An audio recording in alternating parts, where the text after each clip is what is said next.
So this is going to be another movie review. This one's called Shooter 2007. Giving this 3 out of 5 stars. I thought it was alright. It definitely has some political overtones from the perspective of a Bolshevik. But the right says that it's a left-wing movie. I'm neither left nor right, so I really don't care about that false dichotomy. But Nick Beatty plays the bad guy. He's sort of like a Dick Cheney type person. He likes to go hunting, and he lies a lot. So therefore, he's Dick Cheney, according to the right here in the United States. I do see some similarities, though.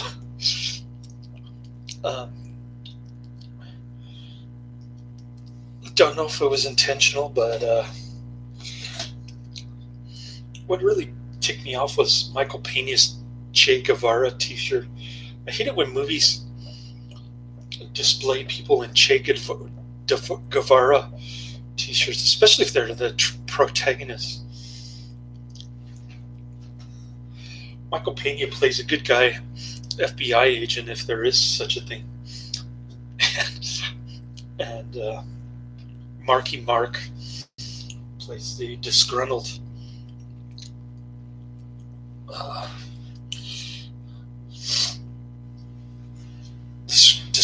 vet sharpshooter. He goes up in the mountains with all his guns and his dog.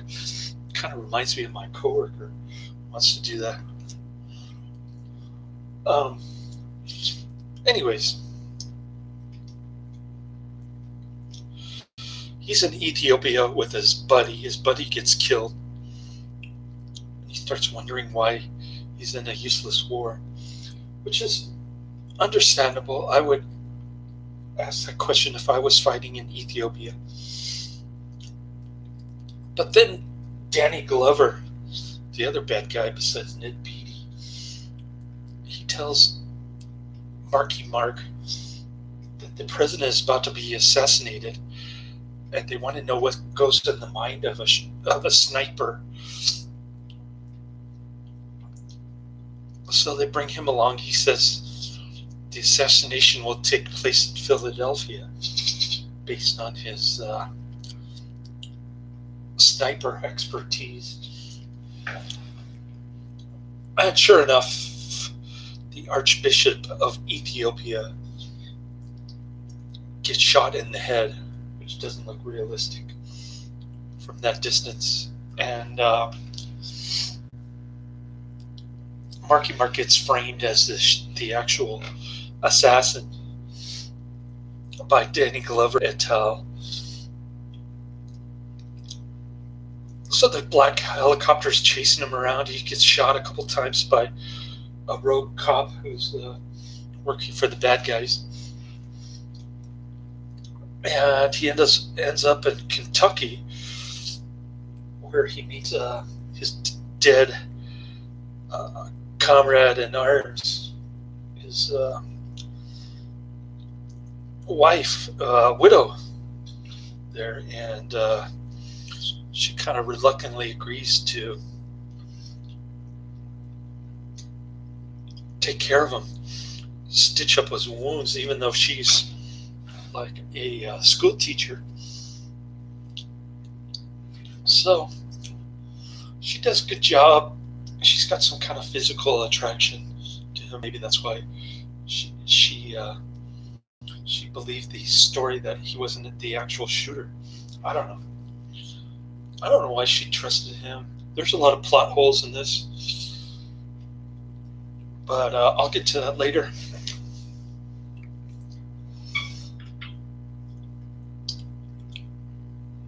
So Marky Mark goes after the the guy who slaughtered an entire village to make way for an oil pipeline. Another common theme you hear from Bolsheviks is no blood for oil.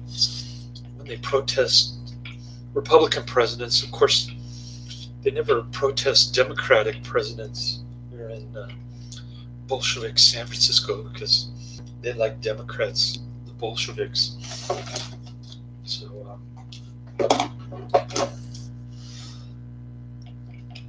this time that's a senator, not a U.S. president, who's instigating this massacre. But how is that possible if he's not in charge of the armed forces?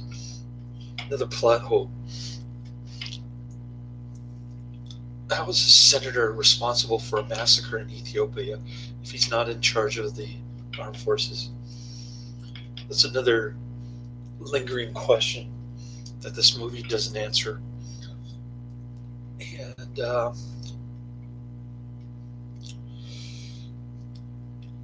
getting back to the movie, so Marky Mark finds the massacre dude who slaughtered the entire village. He confesses on Marky Mark's phone, and Marky Mark shoots him, or no, he kills himself. Excuse me, I forgot that part. And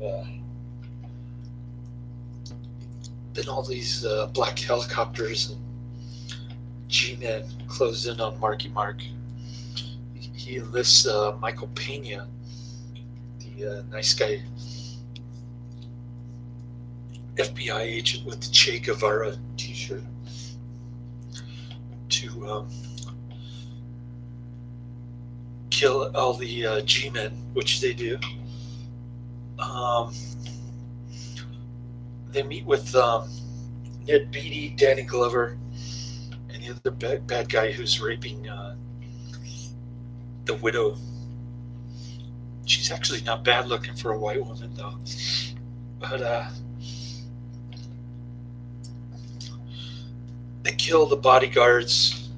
The widow shoots the rapist dude in the head with a gun for the first time. It's the first time she's ever used a gun, quite literally, as an actress. And kind of shows in the movie.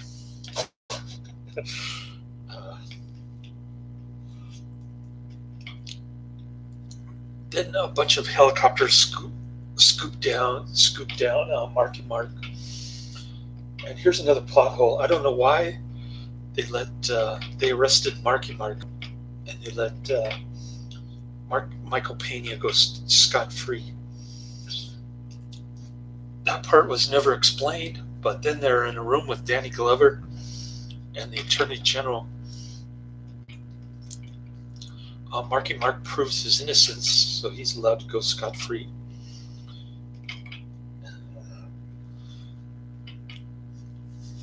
And then Danny Glover just walks out, proud that he's allowed to get away with corruption after the Attorney General makes up some kind of nonsensical checks and balances routine on him.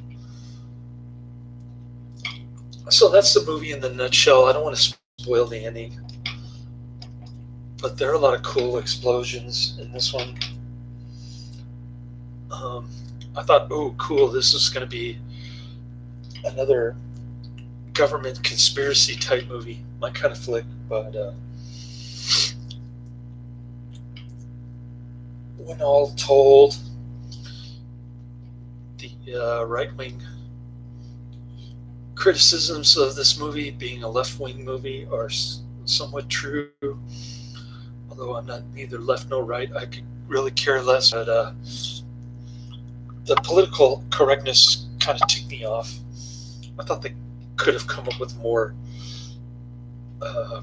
plausible conspiracy on behalf of the government, besides just the banal and ubiquitous blood for oil nonsense. that Bolsheviks always come up with when Republicans start a war. Uh, I'm guessing. I'm guessing this Ned Beatty is a Republican. They try to make him talk like a Republican, or at least that's the impression you get. I did when he was hunting. I did get the analogy to Dick Cheney there. So there is some truth to that, but like I said, I don't really care. I just thought it was a stupid government conspiracy, like I said, and kind of hokey, not very believable, complete nonsense that a U.S. senator could orchestrate a massacre in Ethiopia, one of these basket case countries.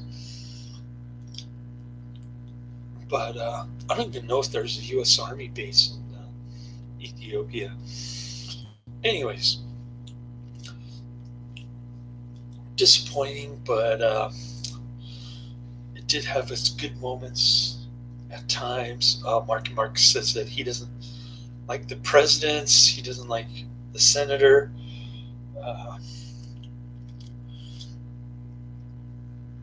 So he's kind of anti-government, living up there in the hills like Randy Weaver. That was kind of cool.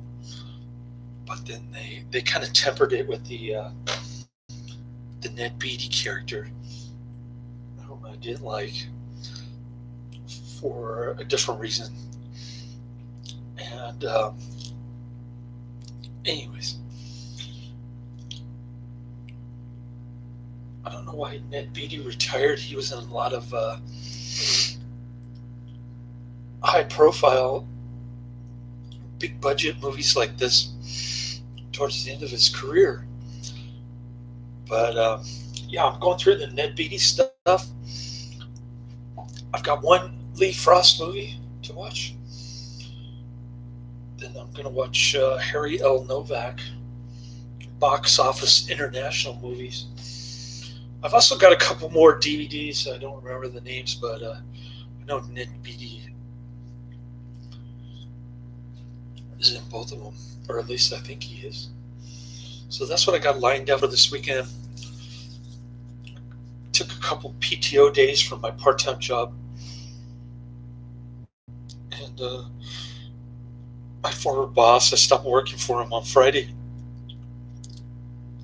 He's trying to get me signed up in some world financial group scam selling life insurance. I'm talking the crappiest products on the planet. And I went there. I saw the WFG on their badges. I heard the booming music and the people. I saw the people waiting in the lobby, and I understood what it was. And I just left. And he caught me in the parking lot leaving too. I said, "Sorry, I'm not interested. I got to go get my haircut." And somebody's honking behind him, and that was that. So I got my haircut. Volunteering for the church festival last night and tonight.